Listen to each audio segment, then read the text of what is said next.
Welcome to Portfolio Rescue. Each week we get tons of questions sent to our inbox from YouTube viewers, blog readers, podcast listeners.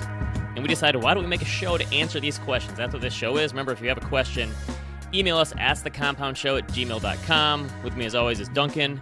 Duncan, how's it going, man? Good. How are you? Last week, I learned that Duncan broke up a fight in Brooklyn. And are we ready to start a neighborhood watch yet? Is that the next step? Yeah, I mean, we could.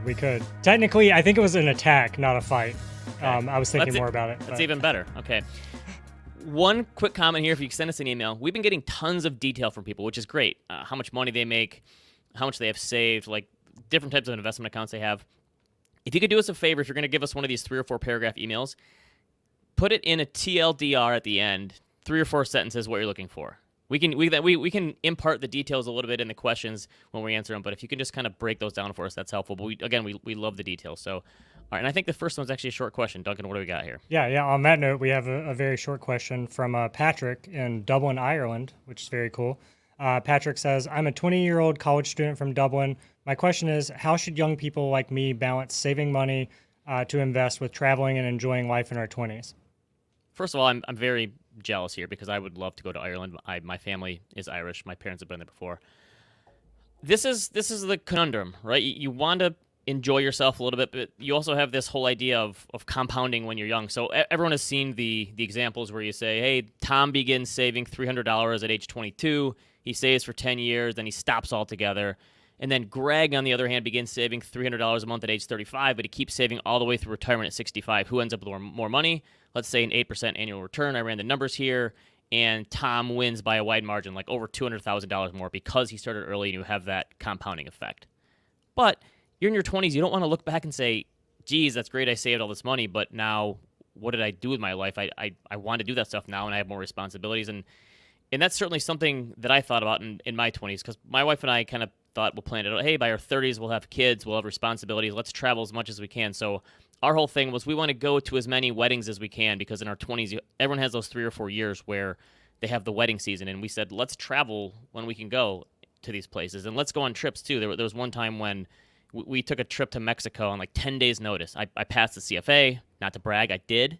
But after I passed, I didn't want to plan out something in advance and then fail and go on a trip and be miserable. But I passed, and within like 10 days, we decided just to go to Mexico on a whim. And that's stuff you can do in your 20s.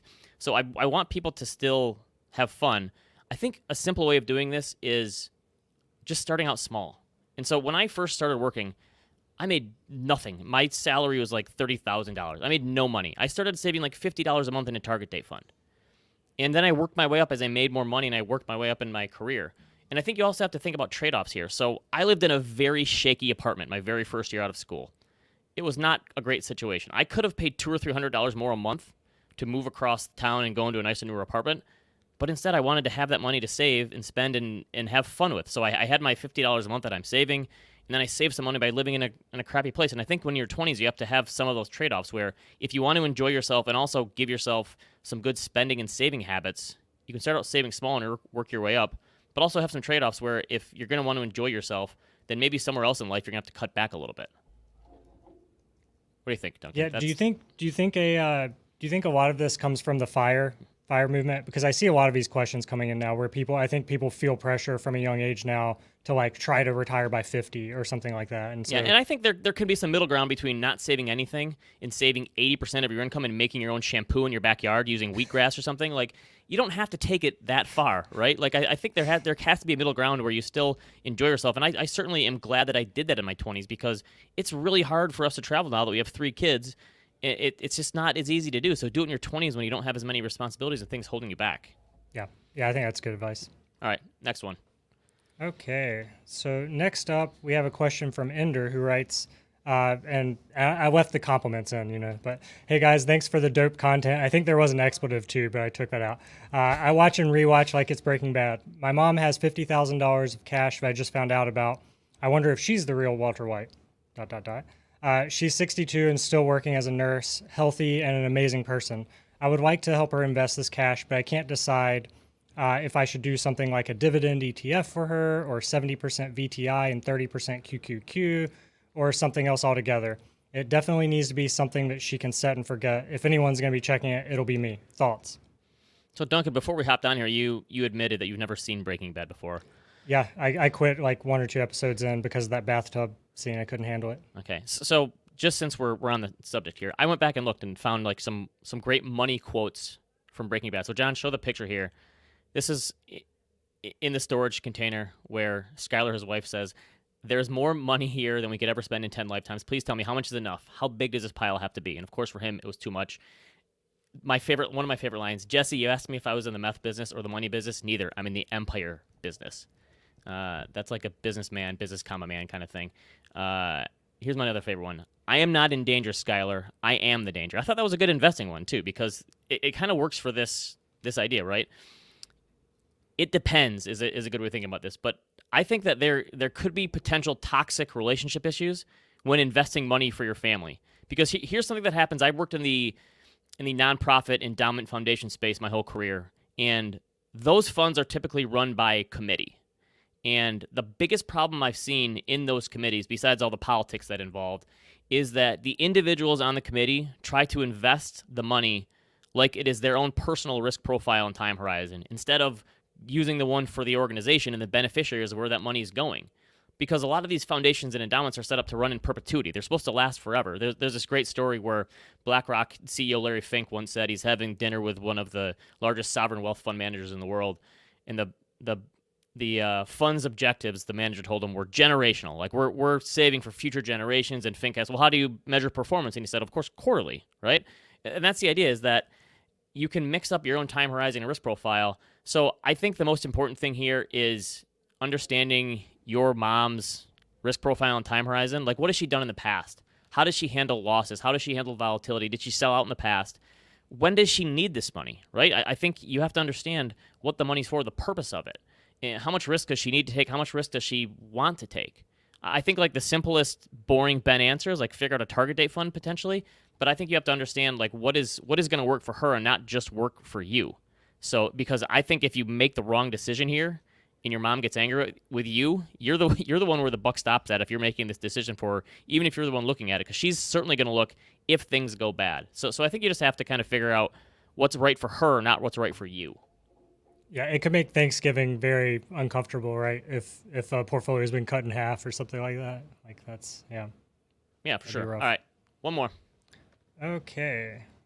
So next up, as we get closer to the end of the year, I'm debating the true value of tax loss harvesting as a strategy for my portfolio. I appreciate the ability to lower my tax liabilities this year, but the strategy seems more like a tax deferral than a tax write-off.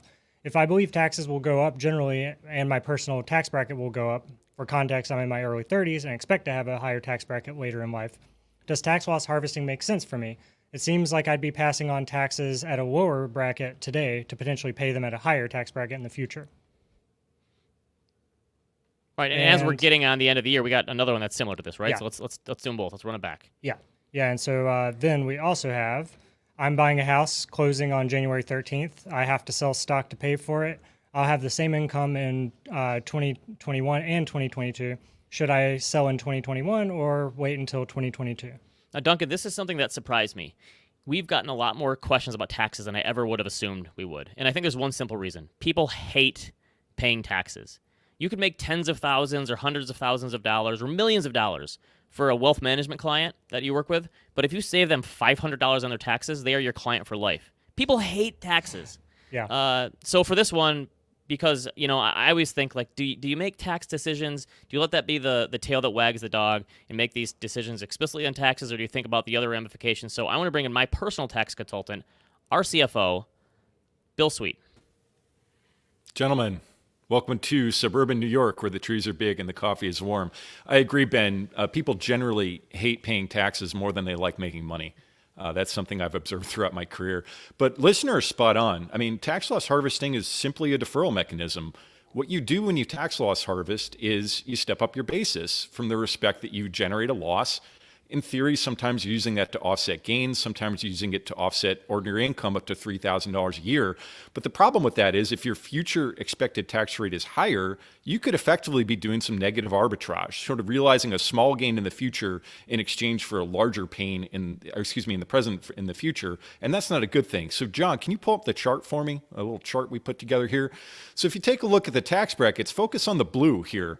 The tax bracket for capital gains, if your joint married income is below roughly $106,000, it's actually zero.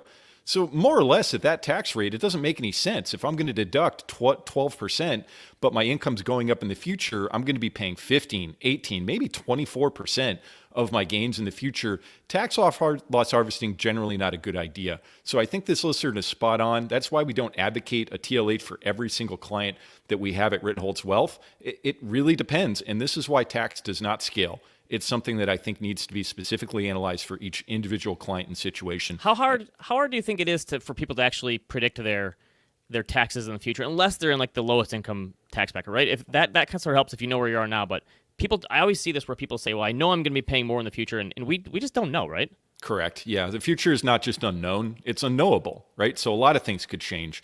The Build Back Better plan could come in and raise taxes. That was something discussed. That we had an episode back a couple months ago on that very topic. So you're exactly right, Ben. But that would be probably lend itself to things like this strategy, because if you know you're getting a benefit today, the indeterminate future, who knows? If taxpayer takes a year off, maybe that's a great year to realize that gain in the future. It really depends. It depends on each specific client, and there's no real way to predict it in advance. All right, what do you think about this person who's got to sell stock to pay for a house that they're closing on in a few weeks? It sounds like. Does it make sense to do it now and rip the Band-Aid off, or can it potentially be better to wait and then put those taxes off to future you, right? Yeah, future me.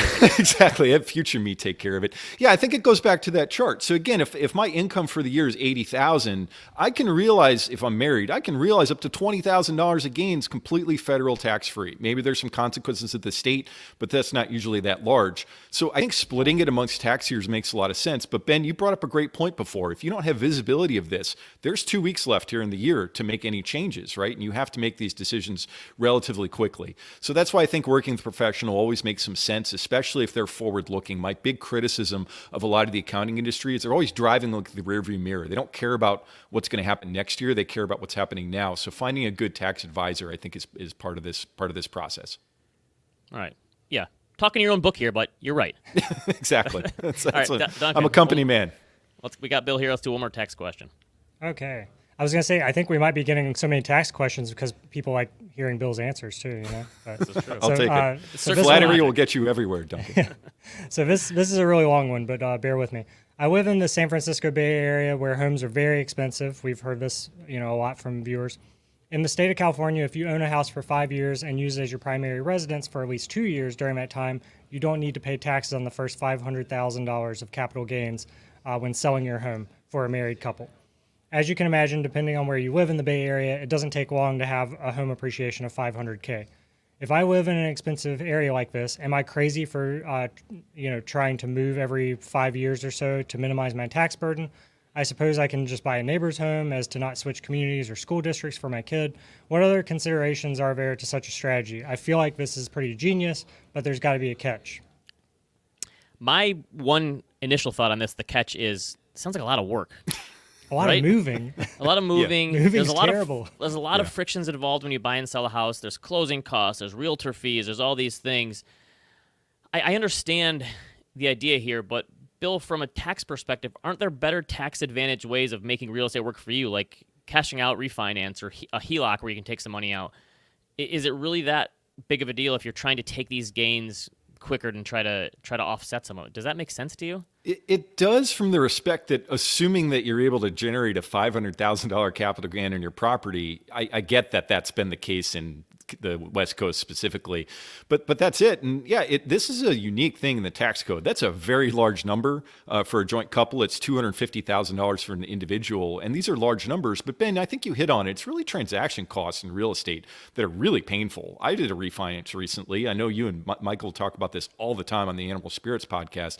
It's expensive to purchase and sell a house. I mean, just talk about the real estate commission alone. If you happen to be lucky enough to get a $200,000 to $500,000 gain in your property, probably means it's worth $1 million. You're paying somebody $50,000. So you need to run the math and make sure the tax consequences actually outweigh the benefits. But it's not going away, I don't think, in the tax code. It hasn't for as long as it's been at least since '86, to my knowledge.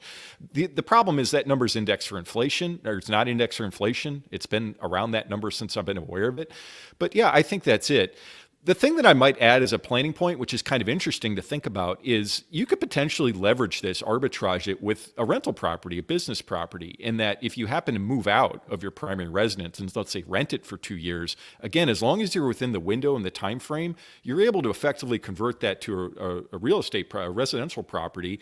You need to adjust for the fact that it's part use, but that to me is the most interesting thing, and that's where I see the most innovation in this space.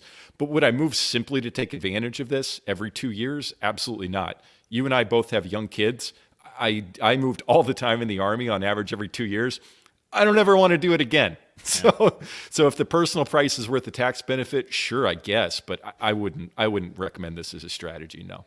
And this also shows just how strong the real estate market has been, that someone thinks getting a $500,000 gain it can be managed every 5 years. Yeah. I mean, I don't know how much. Hey, more power to you.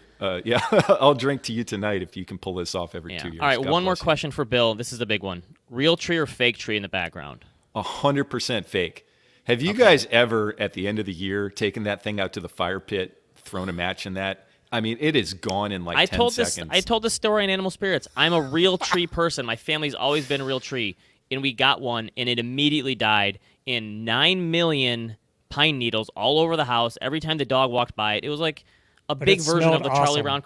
They do. They smell good. But, yeah, you're right. My wife said, all right, that's it. We tried it. We're getting a fake tree. We got one now, and I got a bunch of candles for the smell. That's good enough for me, man. We're a fake tree family now. I can't believe it, but we are. I'm a big real tree person myself. That's awesome. And Bill, I thought you would literally go out and cut it down with that saw that you displayed in the past. It's in the basement. It's ready to go. My chainsaw, though, needs a little bit of work. So if you're a small parts mechanic, small machine, give me a shout. I need some help.